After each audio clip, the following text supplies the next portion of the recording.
Bonjour à tous et à toutes. Dans cette vidéo, nous allons voir comment protéger une feuille ou encore une plage de cellules sous le tableur Google Sheets. Alors l'intérêt de cette fonctionnalité se trouve notamment dans le cas où vous partagez un document en modification avec d'autres personnes.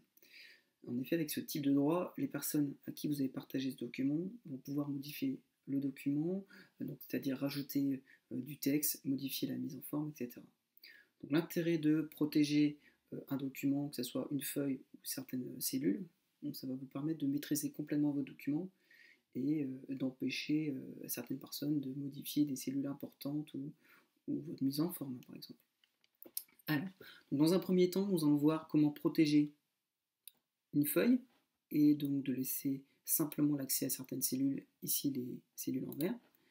Et donc dans un deuxième cas, on va finalement faire l'inverse, c'est-à-dire on va laisser l'accès à toute la feuille et simplement verrouiller les cellules qui sont ici en rouge. Alors, donc dans un premier temps, on va donc verrouiller la feuille. Pour cela, on va faire un clic droit sur l'onglet, protéger la feuille. On va lui mettre une petite description, P comme protection, feuille 1, voilà. Donc ça a bien sélectionné notre feuille, et donc on va exclure les cellules en vert ici. Voilà, je clique sur le petit tableau, et je vais simplement sélectionner les cellules. Je pourrais évidemment rajouter d'autres plages si besoin.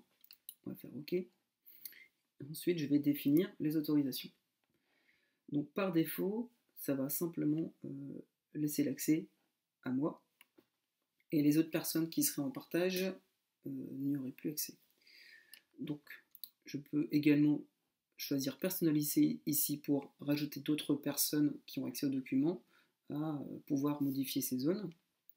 Et je peux également aussi copier les autorisations que j'ai définies là sur une autre plage.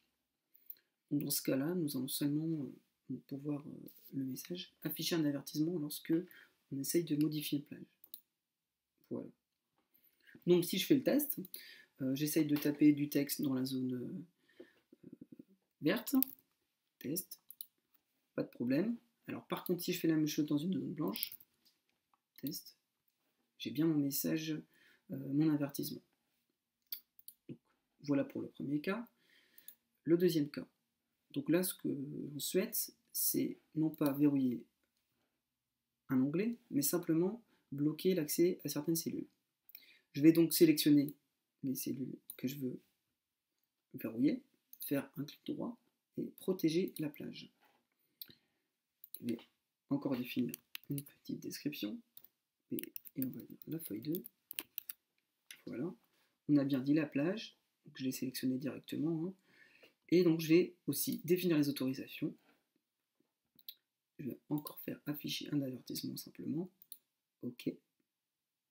Donc si j'essaye de modifier, ou plutôt de taper des données dans une zone blanche, pas de problème. Hein. Et par contre, si j'essaye dans la cellule rouge, j'ai bien mon avertissement. Donc voilà tout simplement comment mettre en place des protections, que ça soit complètement bloqué un onglet ou alors simplement bloquer des cellules. Donc comme vous avez pu le voir, c'est très simple de verrouiller des zones sur une feuille. Le plus dur dans cet exercice, c'est non pas de mettre en place les éléments, mais tout dépend de votre fichier. Prenez bien le temps de réfléchir dans quel sens finalement verrouiller votre document. D'abord, alors plutôt verrouiller un onglet ou alors plutôt juste verrouiller une plage. Dans ce cas-là, c'était très simple, mais croyez-moi, selon les cas, ça peut vite devenir plus compliqué. Alors n'hésitez pas à bien réfléchir et à vous poser la question quel cas est le plus adapté à votre fichier. Voilà, en tous les cas, j'espère que ce tutoriel vous aura servi. Merci encore de l'avoir suivi et à bientôt pour d'autres vidéos.